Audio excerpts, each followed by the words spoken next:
Cerita diawali dengan sepasang suami istri yang sedang makan malam. Mereka terlihat serasi. Namun, seusai makan malam, sang istri justru pamit meninggalkan rumah suaminya dan melepas cincin nikah yang dikenakannya. Wanita ini bernama Sang En. Ia adalah seorang wanita yang ternyata berprofesi memberikan jasa istri atau kekasih sewaan kepada para pria lajang yang membutuhkan jasanya. Sang En telah menjalankan bisnisnya selama belasan tahun. Ia mendapatkan banyak klien dengan latar belakang permasalahan yang berbeda-beda. Dari profesinya ini, Sang En mendapatkan imbalan uang maupun memantapkan diri untuk berkata pada Ji-ho soal ingin mengakhiri kontrak mereka.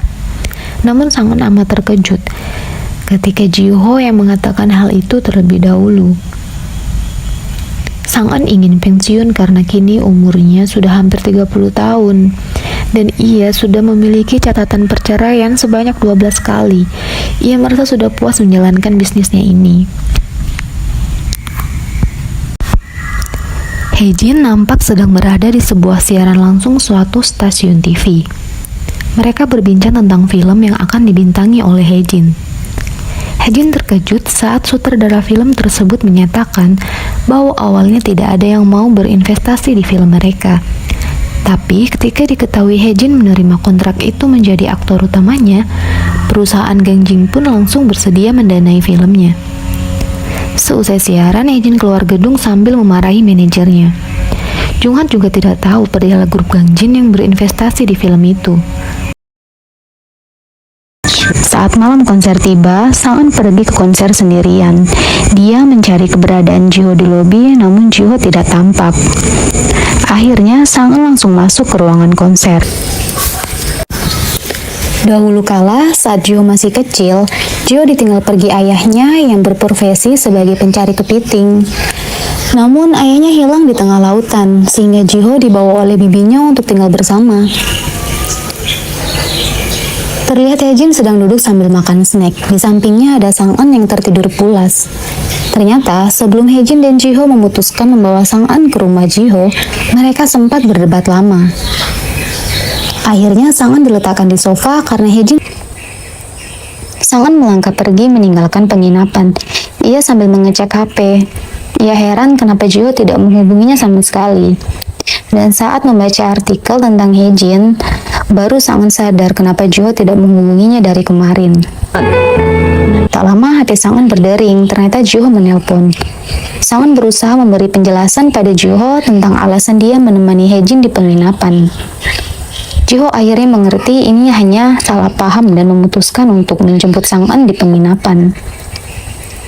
Sesampainya di penginapan, Ji-ho terkejut. Rupanya di sana selain ada Sang En dan Hae-jin, juga ada pengacara wanita bernama Ji-eun, yang ternyata adalah mantan istrinya Ji-ho. Hae-jin memperkenalkan Sang En pada Ji-eun sebagai calon istrinya. Ji-eun melihat kedatangan Ji-ho langsung melambaikan tangan pada Ji-ho. Sang En terkejut melihatnya. Melihat Ji-eun keheranan, Hae-jin langsung berkata kalau dia ada syuting, jadi menyuruh Ji-ho untuk mengantar pulang calon istrinya. Saat berada di mobil, Ji-ho coba menjelaskan tentang Ji-eun pada Sang En. Ji-ho bercerita kalau dulu ia pernah menikah dengan Ji-eun dan telah bercerai 7 tahun lalu. Sekarang mereka tidak ada hubungan apa-apa. Setelah mengantar Sang En, Ji-ho menemui guru konselingnya. Ji-ho mencurahkan semua cerita mengenai mantan istrinya. Dan selama bercerai, Ji-ho tidak pernah jatuh cinta lagi. Tapi setelah bertemu Sang En, Ji-ho bisa merasakan jatuh cinta kembali. Ji-ho merasa kehidupannya tersiksa jika tanpa Sang En. Guru konseling Ji-ho menyarankan agar Ji-ho mengatakan yang sejujurnya saja pada Sang En. Di tengah obrolan, tiba-tiba bos Ji-ho datang. Ji-ho jadi kebingungan. Ternyata guru konseling Ji-ho adalah adik bosnya Ji-ho. Ji-ho ingin pulang, tapi akhirnya dia bergabung minum bersama bos dan guru konselingnya. Ketika sedang berjalan kaki menuju rumahnya, Sang En dikejutkan dengan kedatangan pria memakai helm. Ternyata pria itu adalah Hae-jin. Hae-jin menemui Sang En karena kesal pada tingkah Ji-ho. Hae-jin ingin mengajak Sang En minum bersama. Dan juga Hae-jin membawakan dompet Sang En yang tadi tertinggal. Saat Hejin membantu Sang Eun melepas rambutnya yang tersangkut di tali dompet, tiba-tiba pingsan. Nampaknya Jiho mabuk. Hejin meminta bantuan paman pemilik truk makanan yang menjadi langganannya. Akhirnya mereka pergi ke tempat yang telah disiapkan. Jiho berbaring di dekat Hejin dan Sang Eun yang sedang minum bersama. Sang Eun mengungkapkan seluruh keluh kesahnya pada Hejin. Sang Eun berkata kalau orang-orang hanya memanfaatkannya saja untuk mendapatkan apa yang dimau. Sang Eun juga bilang kalau Hejin memanfaatkannya untuk menghapus skandal dan menghentikan perjodohan. Jiho sedikit agak tersadar. Ia ingin mengatakan kejujuran pada Sang Eun, tapi ia ragu karena di kontrak mereka tidak boleh ada perasaan. Saat itu juga, Sang Eun berkata ingin dicintai dan dicintai. Harinya saat pulang menuju rumah, Jiho dan Hejin bersama di lift. Jiho mencoba peringatkan Hejin untuk tidak melewati batasnya. Hejin malah bilang ia sudah melewati batasnya dan menyuruh Jiho agar mengakhiri kontraknya dengan Sang Eun. Jiho terlihat resah mendengar perkataan Hejin. Di sisi lain, manajer Hejin sedang berada di sebuah pesta pernikahan. Di sana ternyata ada Guangnam yang sedang bernyanyi dengan suaranya yang merdu. Manajer Hejin akan coba merekomendasikan Guangnam pada Hejin, tapi ia belum tahu kalau Guangnam akan menjadi pengawal Hejin. Ketika selesai menandatangani kontrak dengan Hejin, Ji-eun bertemu Jiho. Mereka berbicara di taman. Ternyata Sang Eun ada di sana juga dan melihat Jiho bersama Ji-eun. Sang Eun lalu bergegas pergi.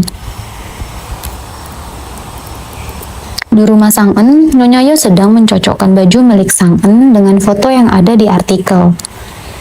Nyonya Yo akhirnya tahu kalau Sang Eun lah yang menjadi tunangan Hejin. Nyonya Yo menghubungi Tuan Choi dari grup Ina. Ia mengatakan kalau Sang Eun atau Jamie adalah tunangan dari Hejin, putra dari grup Gangjin. Nampaknya Nyonya Yo ingin memanfaatkan situasi ini. Di sisi lain, ada Hejin yang sedang menemui ayah, ibu, dan kakaknya. Ayah Hejin memintanya untuk mengikuti perjodohan yang diatur ayahnya.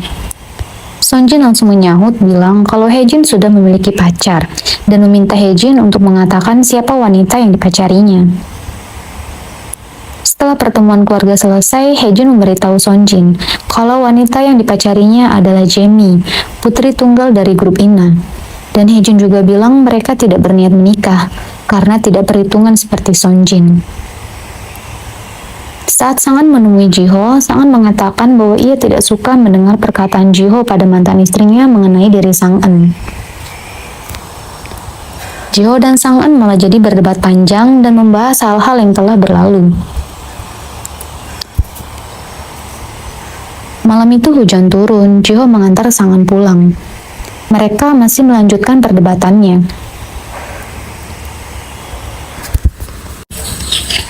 Akhirnya, untuk menjawab semua pertanyaan Sang Eun, Jiho langsung mencium Sang Eun.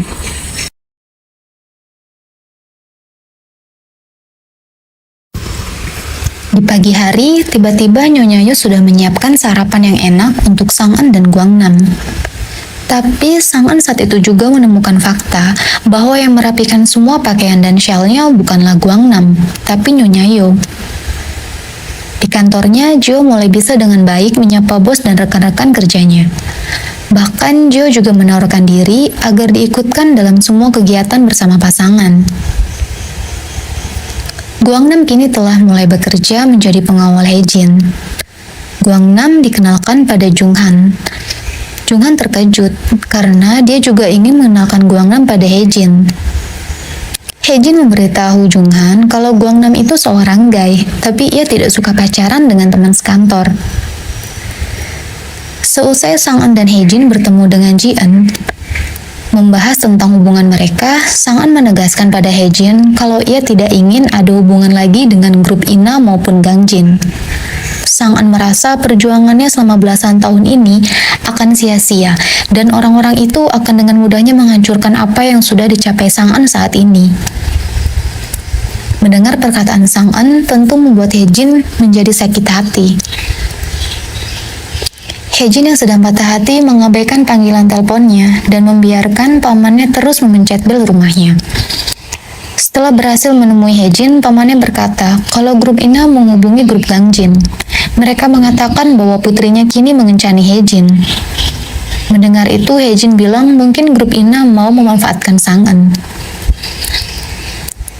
Di lokasi syuting, Guanam sedang menjalankan tugasnya sebagai pengawal Hejin. Semua orang di lokasi syuting memuji Guangnam. Namun, tampaknya Junghan kesal pada Guangnam. Sekarang ibunya Hejin tahu kalau putranya mengencani wanita dari keluarga yang sederajat. Bahkan ibu Hejin mencoba membayar Ji-eun untuk mendapat informasi penting perihal Hejin. Namun Ji-eun menolak pemberian itu. Hejin menelpon ibunya dan mengatakan ingin dibuatkan janji temu dengan putri dari grup Sunghan. Hejin bilang ia sudah putus dengan Sang-eun dan meminta agar membatasi hubungan dengan grup Ina. Ji-eun memberitahu Hejin kalau pacarnya selingkuh dengan tetangganya, yaitu Ji-ho. Mendengar perkataan Ji-eun itu, Hejin lalu berkata jujur mengenai hubungannya dengan Sang-eun dan juga menjelaskan profesi Sang-eun yang sesungguhnya pada Ji-eun. Hejin mengetahui kalau Ji-eun sedang bersama Ji-ho. Karena takut Sang-eun melihat itu, dengan spontan Hejin langsung menggendong Sang-eun menjauh dari situ. Sang-eun kesal karena Hejin tiba-tiba menggendongnya. Hejin tidak bisa menjelaskan kenapa ia melakukan hal itu pada Sang-eun. Ternyata, diam-diam momen Sang-eun digendong Hejin dipotret oleh para reporter. Keesokan harinya, Sang-eun menemui Hejin di lokasi syuting. Mereka mengobrol di dalam mobil. Hejin tahu kalau Sang-eun ingin mengakhiri kontrak dengannya. Tapi Hejin meminta waktu agar nantinya timbul kabar mereka telah putus karena tidak pernah terlihat bersama lagi. Di tengah obrolan itu, tiba-tiba Guangnam dari luar mengetuk-ngetuk kaca mobil sambil menempelkan layar HP yang bergambar artikel foto-foto Sang-eun saat digendong Hejin yang wajahnya nampak jelas terlihat. Sang-eun melihat artikel itu sangat merasa terkejut dan terlihat panik. Kini artikel yang memuat foto-foto Sang-eun saat digendong Hejin telah menyebar luas. Bahkan rekan-rekan kerja Ji-ho telah mengetahuinya. Dan tentunya Ji-ho pun sudah tahu juga.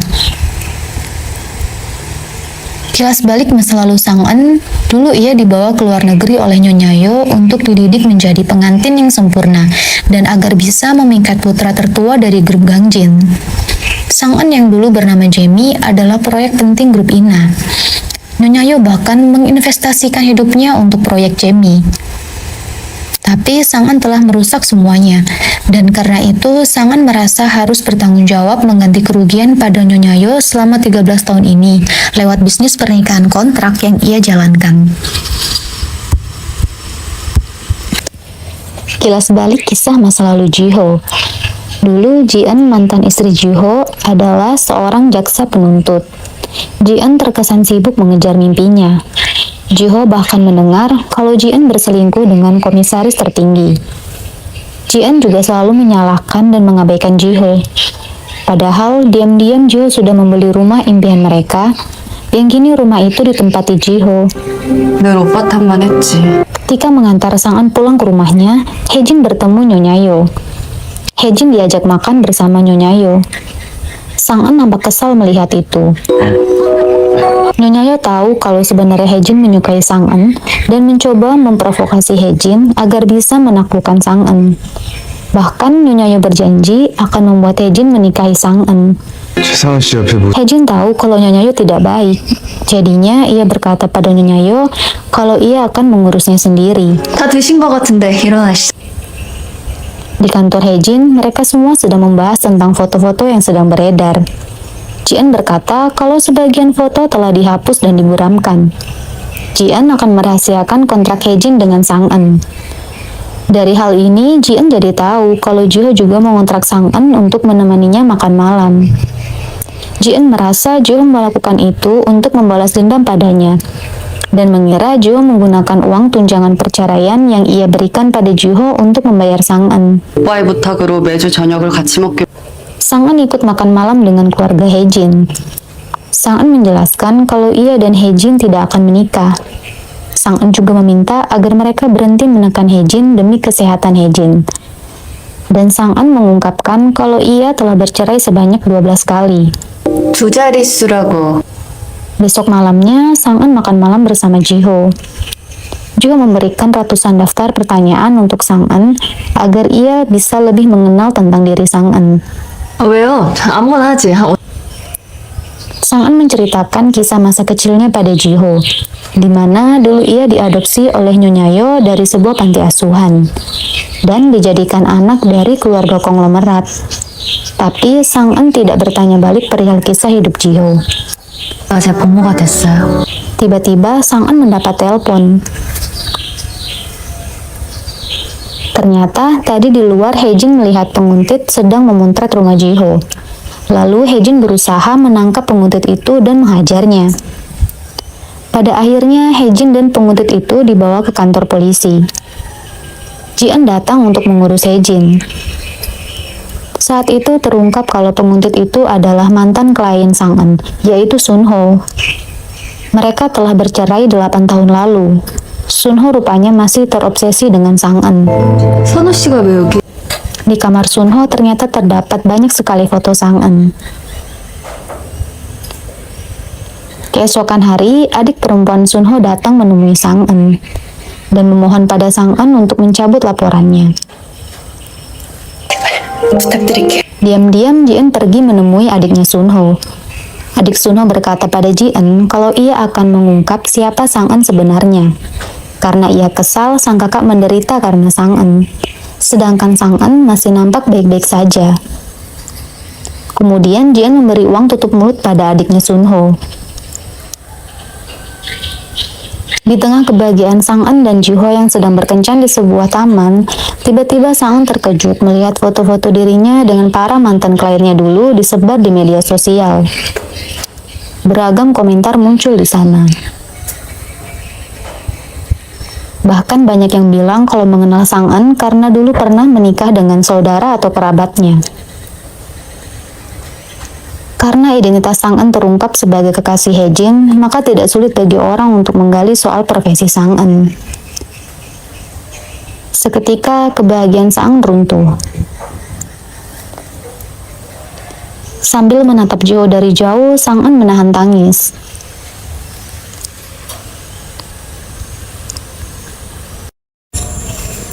Karena sekarang profesi Sang-eun telah terungkap di publik, ia malah mengkhawatirkan tentang reputasi Ji-ho dan Hae-jin. Tapi ternyata Ji-ho tidak peduli pada pendapat orang lain. Yang terpenting baginya hanyalah Sang-eun. Begitu juga dengan Hae-jin yang terus berusaha melindungi Sang-eun.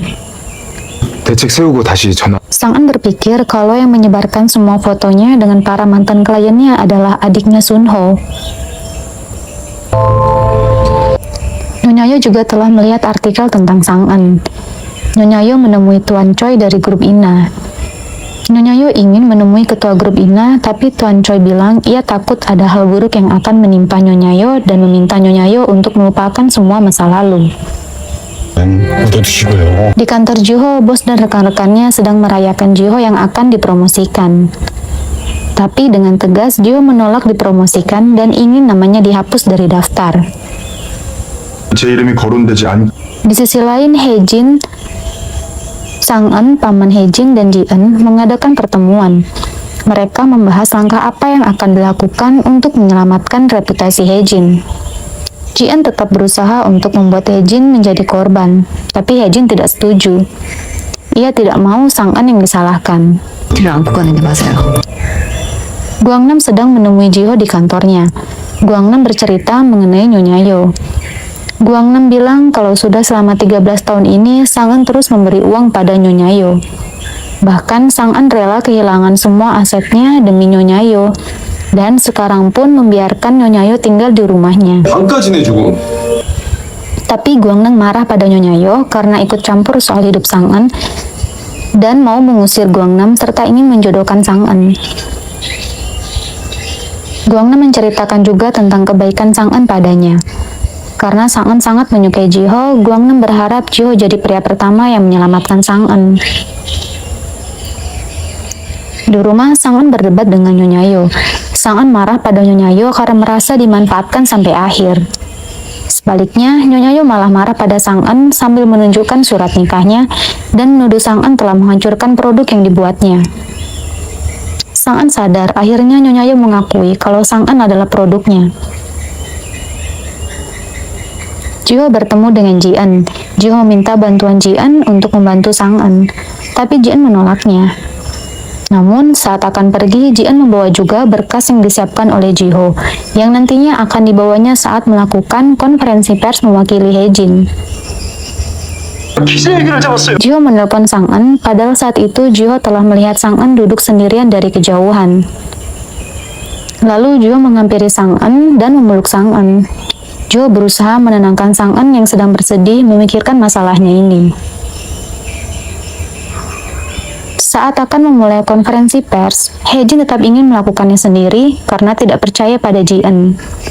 Tapi Ji-en kekeh meyakinkan Haejin kalau Haejin tampil sendiri saat ini, publik akan mengira semua ucapan Haejin adalah instruksi dari Sang En. Dan Ji-en berjanji akan menyelamatkan mereka berdua. Haejin pun menurut pada Ji-en.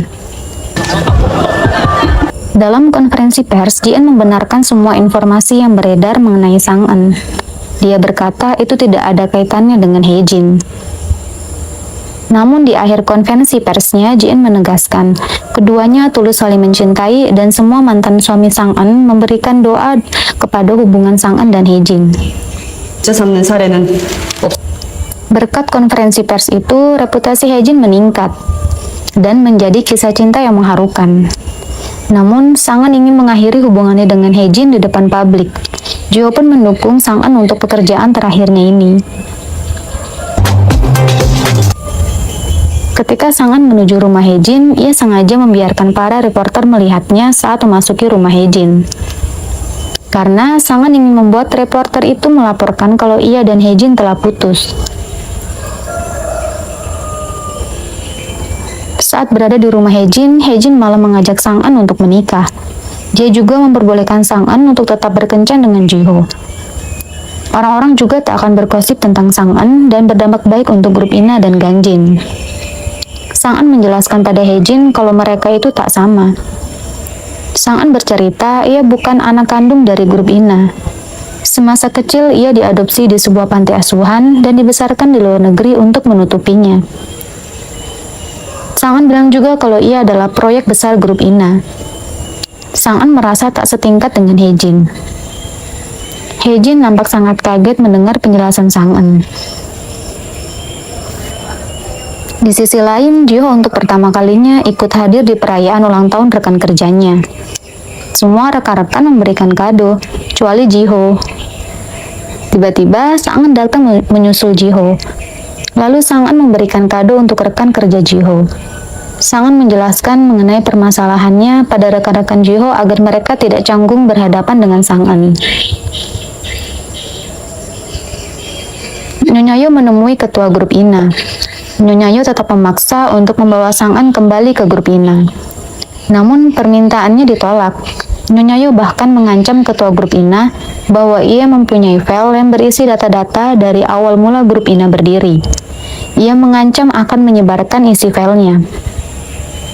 Ketua grup Ina nampak sangat panik dan mencoba merebut salinan file yang dipegang Nyonya Yo. Keesokan harinya, Jiho menemui Tuan Choi dari grup Ina. Jiho menyerahkan berkas tentang daftar tuntutan pada grup Ina dan Nyonya Yo. Pada tahun 1995, Sang En diadopsi dan dibawa ke luar negeri oleh Nyonya Yo. Di saat bersamaan, ada dana mengalir ke grup Ina. Jiho akan melaporkan itu, karena mereka membesarkan Sang En di lingkungan tertutup demi kepentingan bisnisnya. Jiho menilai itu adalah bentuk pelecehan. Tuan Choi mengaku bersalah. Tuan Choi juga bilang kalau Nyonya Yo tidak menyiksa Sang En. Dan Tuan Choi berjanji akan mengatakan semuanya pada Jiho. 제가 전부 다 말씀드리겠습니다.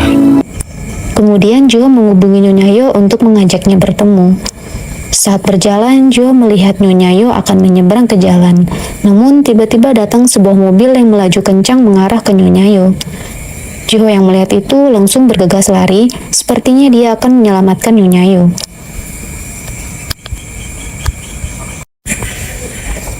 Jiho akhirnya terluka karena menyelamatkan Nyonya Yo yang akan ditabrak mobil tadi. Jiho dirawat di rumah sakit. Di sana, Nyonya Yo dan Sang En mendampingi Jiho. Nyonya Yo berterima kasih pada Jiho karena telah menyelamatkannya dan sudah melaporkan tabrak lari tadi pada polisi. Nyonya Yo bertanya kenapa Jiho mengajaknya bertemu. Tapi karena ada Sang En, Jiho pun bilang hanya ingin menyapa Nyonya Yo. Sang En menjaga Jiho. Ia menyiapkan segala macam kebutuhan Jiho dengan penuh semangat. Di saat itu, Hejin menelpon Sang En. Ia bilang kalau akan segera mengumumkan perpisahan mereka. Sang En berkata dia akan mendukung Hejin. Di sisi lain, ayah Hejin marah dan menginginkan ibu Hejin membujuk Hejin bergabung ke grup Gangjin. Itu kesempatan terakhirnya. Mendengar itu, Sonjin pura-pura setuju. Sonjin merasa ayahnya ingin Hejin menjadi penerusnya. Tapi Sonjin tidak akan membiarkan itu semua terjadi.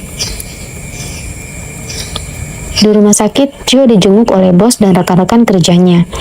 Rekan kerja Jiho memberitahu Jiho kalau mobil yang melakukan tabrak lari itu adalah mobil curian. Bos Jiho berkata kalau tabrak lari itu bisa jadi direncanakan. Saat Jiho ditemani Sang En untuk berkeliling rumah sakit, Jian melihatnya.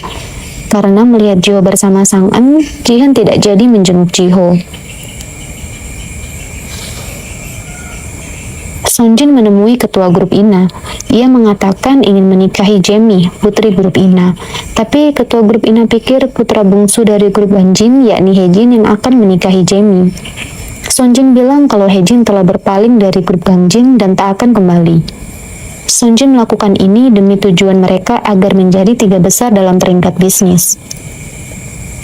Keesokan harinya, Hejin membuat pengumuman kalau ia telah berpisah dengan Sang En. Hejin meminta agar jangan ada yang mengganggu Sang En lagi. Hejin nampak terlihat sedih.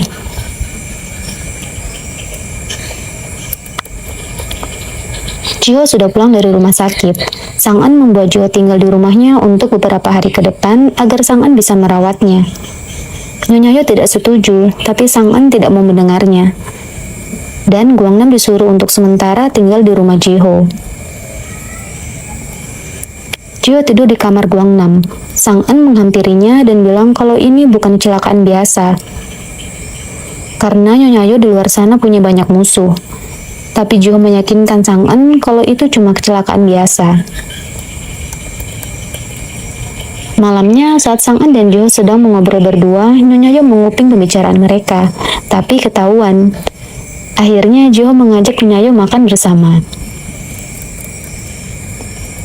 Ketika akan tidur, Jiho menyarankan agar mereka tidur dengan pintu terbuka, seolah-olah mereka berada di satu ruangan seperti keluarga. Nyonya Yo salah mengartikan perkataan Jiho. Nyonya Yo pikir Jiho ingin tidur bersama Sang En. Karena takut Sang En dan Jiho akan tidur berdua, Nyonya Yo berjaga di luar pintu agar bisa mengawasi Jiho dan Sang En. Namun tetap saja Nyonya Yo ketiduran, dan Sang En berhasil melewati Nyonya Yo untuk ke kamar Jiho. Sonjin datang ke rumah Hejin. Nampaknya ia mencoba menekan Hejin. Dulu ternyata Hejin pergi dari rumah karena bertengkar dengan ayahnya dan memilih jalan berbeda agar bisa melindungi ibunya. Sonjin berkata merasa terganggu dengan ayahnya. Ia akan membawakan apa yang ayahnya mau, yaitu Jamie. Sonjin pikir Hejin hanya perlu melindungi ibunya. Mendengar itu, Hejin marah dan mau memukul Sonjin. Hejin pun peringatkan tak akan membiarkan Sonjin jika ia berani mengganggu Sang En.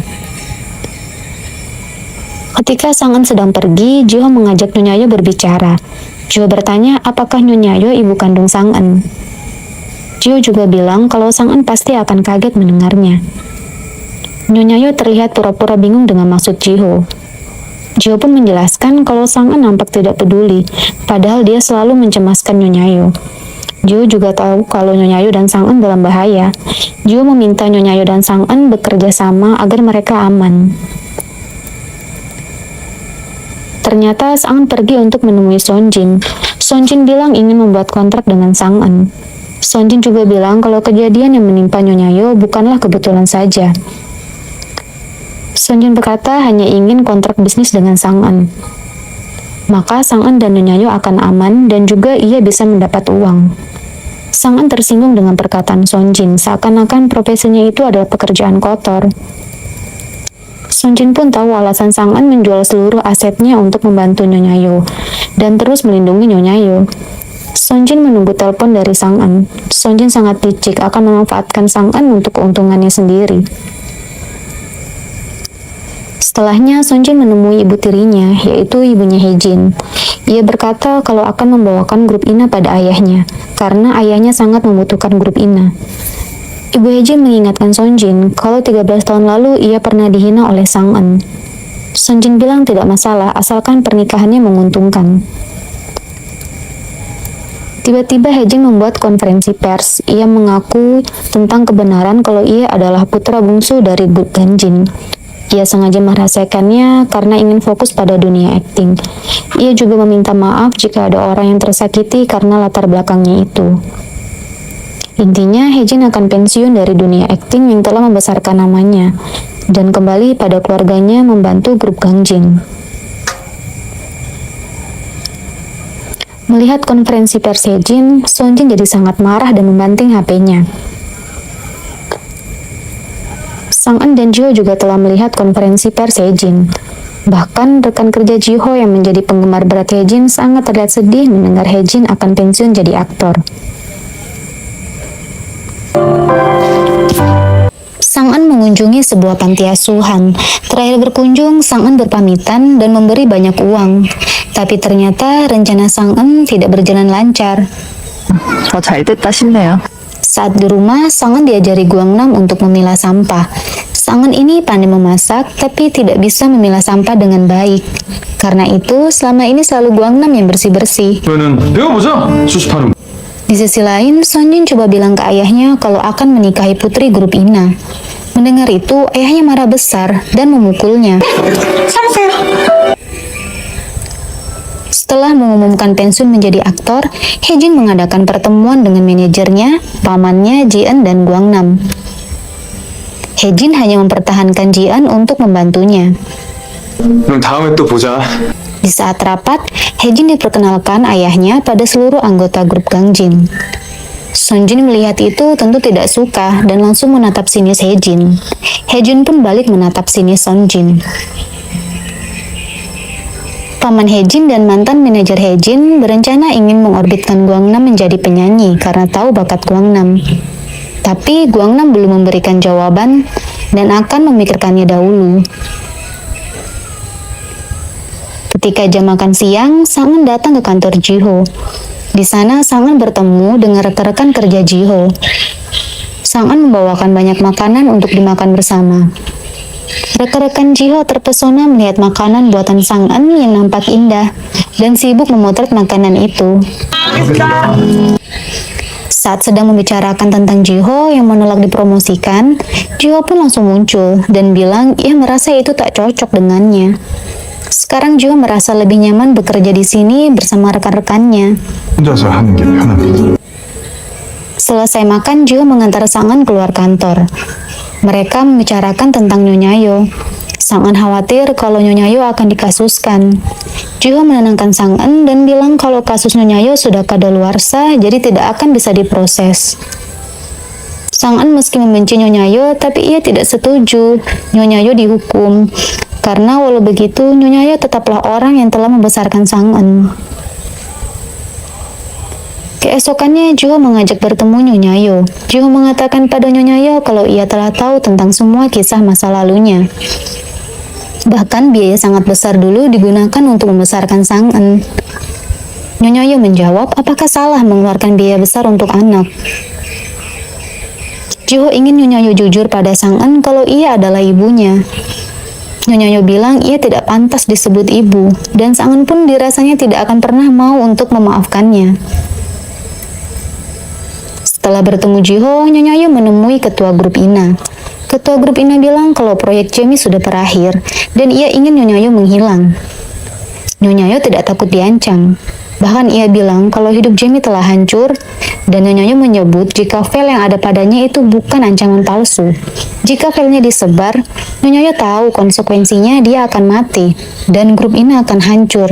Tapi Nyonya tidak takut itu. Malam hari, Sang-an menemui Jiho. Sang-an bilang ia sedang berusaha mencari pekerjaan, tapi grup Ina selalu jadi penghalangnya. 찾아야 하니까. Di kantor, saat Hejin sedang bekerja, ibunya menemuinya dan memujuk Hejin untuk bertemu dengan putri dari grup Sunghan. Sepertinya Hejin akan dijodohkan. Hejin pun mengiyakan permintaan ibunya itu. Saat bertemu dengan putri dari grup Sunghan, ternyata ia merupakan penggemar berat Hejin saat masih menjadi aktor. Ia bahkan mengatakan kalau Hejin adalah cinta pertamanya dan seperti mimpi bisa bertemu langsung dengan Hejin. Tapi nampaknya Hejin tidak tertarik dengannya. Di sisi lain, Sang-eun dan Nyonya bertemu di restoran. Sang-eun pikir Jiho yang akan datang karena Jiho yang menelponnya. Sang-eun bergegas pergi, tapi ditahan Nyonya. Nyonya meminta Sang-eun untuk makan dulu demi Jiho. Nyonya menanyakan pada Sang-eun apa tujuannya memberi uang terus-menerus selama 13 tahun padanya. Setelah berbicara lama, Nyonya akhirnya meminta maaf pada Sang-eun. Dan Sang-eun pun menerima permintaan maaf dari Nyonya. 감사합니다, 아가씨. Tiba-tiba ada karyawan restoran yang datang membawakan kue dan memotret Nyonya dan Sang-eun. Akhirnya rencana Jiho untuk membuat Sang-eun dan Nyonya baikan berhasil. Sementara itu, Jiho sedang bertemu Ji-eun. Ji-eun menawari minuman beralkohol pada Jiho. Jiho pun meminumnya. Ji-eun terkejut karena Jiho sekarang sudah banyak berubah. 많이 달라졌어. Lalu Jiho mengembalikan tunjangan perceraiannya dulu yang diberi oleh Ji-eun. Jiho sama sekali tidak memakai uang tunjangan itu. Jiho meminta Sang-eun ke rumahnya. Jiho menceritakan tentang awal menjalani kontraknya dengan Sang-eun. Dulu saat pertama kali jadwal makan malam mereka, Jiho berniat ingin membatalkan kontrak. Lalu Sang-eun datang dan mengajak Jiho makan dengan ceria. Jiho pikir akan merasa canggung, malah jadi nyaman. Jiho mengurungkan niatnya untuk membatalkan kontrak sampai 5 tahun ini.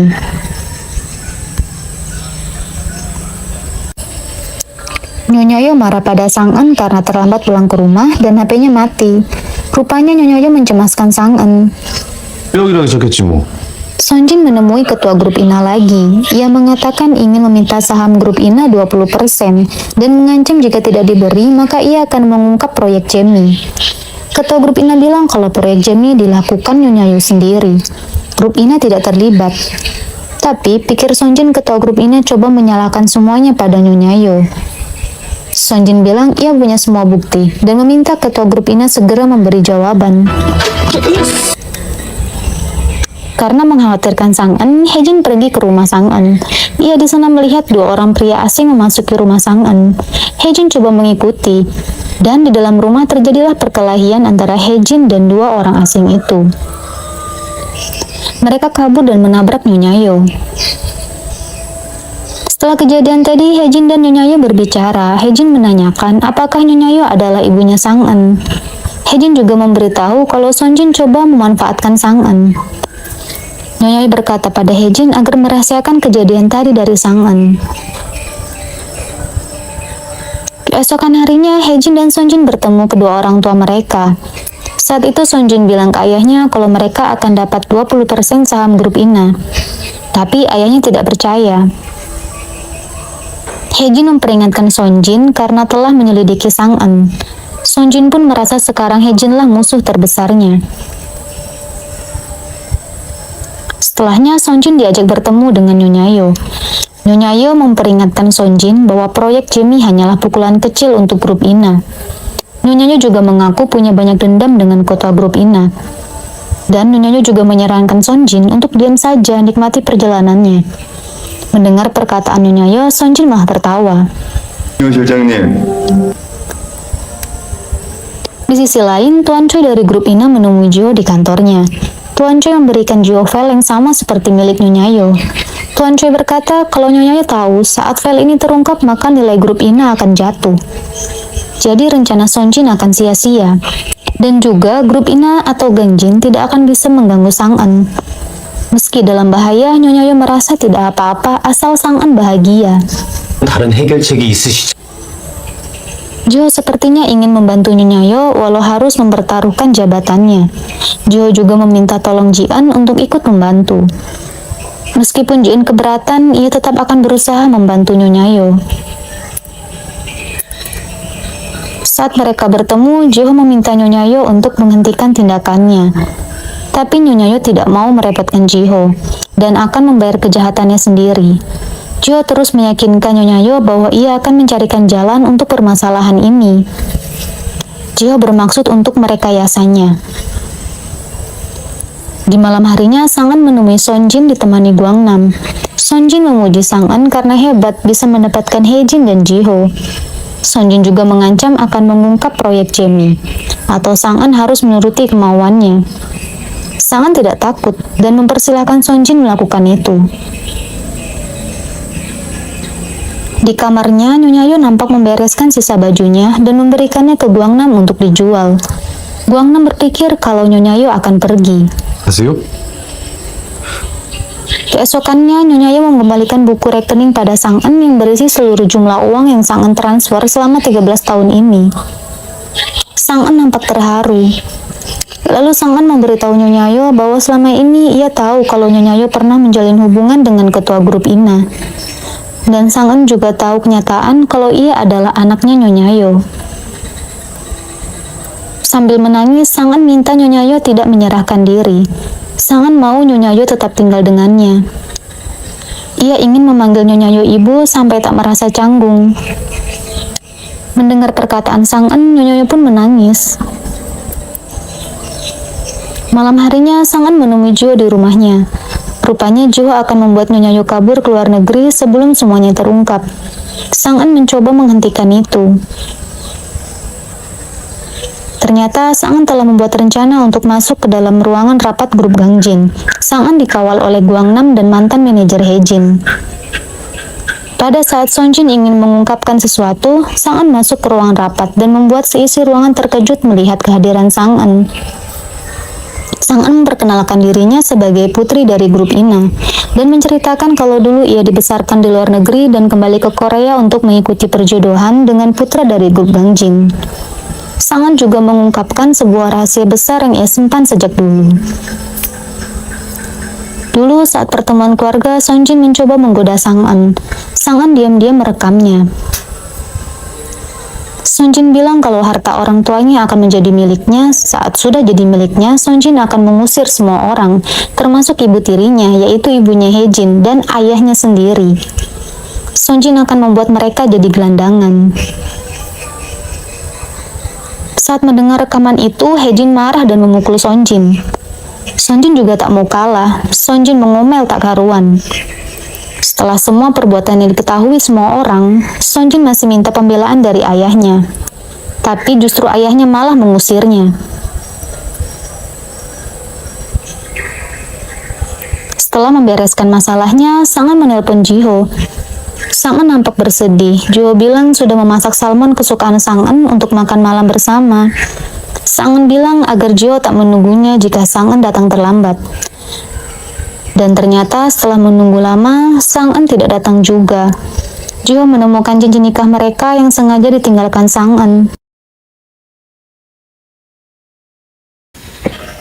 Setelah masalah besar Sang-eun terselesaikan, ia justru jadi menghindar dari Ji-ho dan tak pernah lagi menemui Ji-ho maupun menghubunginya.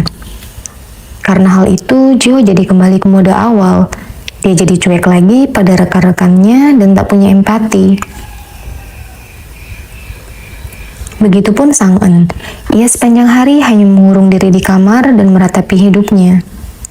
Sepertinya Sang-eun benci pada diri sendiri karena Ji-ho ikut terseret dalam masalahnya.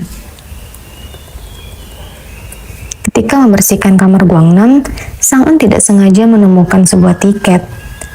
Lalu setelah Guangnam pulang, Sang-eun mengomelinya karena akan pergi tanpa bilang padanya. 해명해봐. Sang-eun memberikan uang pada Guangnam agar digunakannya untuk berbaikan dengan keluarganya sebelum ia pergi. Sebelum tidur, Sang-eun mengobrol dengan Nyonya Yo. Sang-eun mengatakan kalau Jiho mencintainya apa adanya, juga mengajarinya cara mencintai. Nyonya Yo menasihati Sang-eun untuk tidak melepaskan orang yang dicintainya itu. 미안하다, 상은아. Akhirnya Sang-eun menguatkan tekadnya untuk kembali menemui Jiho. Jiho berkata sangat menyayangkan tindakan Sang-eun yang menghindarinya. Harusnya Sang-eun jujur saja jika butuh waktu untuk sendiri. 오늘 지효 씨가 Sang-eun pun meminta maaf pada Jiho atas sikapnya. 돌아와줘서 Keesokan harinya, Jiho dan Sang-eun berkencan. Jiho mengajak Sang-eun untuk menikah bulan depan, dan Sang-eun harus pindah ke rumah Jiho. 시간 크게 해야죠. Sang-eun mengatakan kalau ia yang akan mengurus persiapan pernikahan mereka. 이 예식장 Sang-eun dan Jiho mulai memilih tempat pernikahan mereka nanti. Dan juga telah melakukan fitting baju pengantin. Tapi karena banyak hal yang harus diurus, mereka merasa lelah. 그래요? Sehingga memutuskan untuk tidak jadi mengadakan pesta pernikahan. Dan nanti hanya mengadakan acara sederhana. Mengundang kerabat dan teman-teman terdekat mereka untuk makan bersama di rumah sebagai perayaan pernikahannya. 맞습니다. 그 정도는 할 수 있어요. Ibu Haejin mengajak Sang-eun bertemu. Ia mengucapkan terima kasih karena Sang-eun membantu mengusir Sonjin dari perusahaan. Sang-eun bilang pada ibunya Haejin kalau ia melihat Haejin sama seperti melihat masa lalunya. Jadi Sang-eun ingin ibunya Haejin berhenti memaksakan keinginannya pada Haejin sebelum Haejin kehilangan semangatnya. Haejin selama ini menyembunyikan penderitaan dari ibunya. 그럼 먼저 일어. Saat di rumah, ternyata ayahnya Haejin malah menyuruh Haejin untuk pergi ke Amerika selama 5 tahun untuk mencari pengalaman. Haejin mengiyakan permintaan ayahnya. Ibunya kesal dan meminta Haejin mengatakan apa yang ada di pikirannya. 너 진짜 나가고 싶... Ibunya bahkan mengancam ayah Haejin akan meninggalkannya jika terus memaksa Haejin. 책임질 거니까. Di sisi lain, Guangnam sedang makan bersama orang tua dan kakak-kakaknya. Lalu Guangnam mengaku kalau ia menyukai pria. Guangnam ingin keluarganya menerima dia apa adanya. Mendengar itu kakaknya marah besar pada Guangnam. Di saat situasi sedang kacau, muncullah Junghan. Junghan mengaku kalau ia adalah manajer Guangnam dan akan menjadikan Guangnam penyanyi terkenal. 진행비로 제가 계산할 Orang tua dan kakak-kakak Guangnam akhirnya menjadi lega. Kini Nyonya Yo membantu Tuan Choi mengelola sebuah kafe. Tiba-tiba ketua grup Ina datang. Nyonya Yo duduk bersamanya. Ketua grup Ina bilang agar Nyonya Yo menyimpan USB itu. Ia juga bilang akan menyumbangkan seluruh hartanya dan pensiun. 아이고 사 Nyonya Yo meminta agar ketua grup Ina mengunjungi mereka sekali-sekali. Nyonya Yo dan ketua grup Ina akhirnya berbaikan. Di kantor, Jiho mengundang rekan-rekan kerjanya untuk datang di perayaan pernikahannya. Rekan kerjanya bilang apa Jiho sudah melamar Sang-eun. Jiho malah nampak kebingungan dan berdebat dengan rekan kerjanya. 놀립니까? 프로포즈는 Sekarang Haejin memutuskan untuk kembali sebagai aktor. Paman Haejin sangat gembira melihatnya. Jiho mengajak Sang-eun makan malam dan ingin melamarnya. Tapi ternyata Sang-eun telah menyiapkan kejutan untuk melamar Jiho lebih dulu.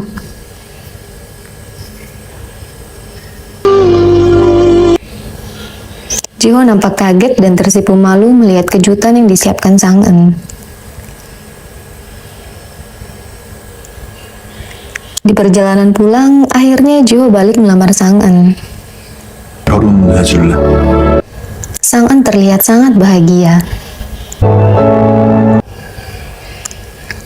Akhirnya acara perayaan pernikahan Jiho dan Sang-eun terlaksana. Bos Jiho dan rekan-rekan kerjanya hadir. Juga Nyonya Yo, Guangnam, dan Junghan turut serta hadir. 잠시 모여주십시오. Sang En dan Jiho terlihat sangat bahagia.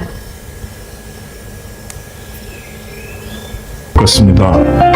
Mereka berfoto bersama-sama untuk mengabadikan momen bahagia ini.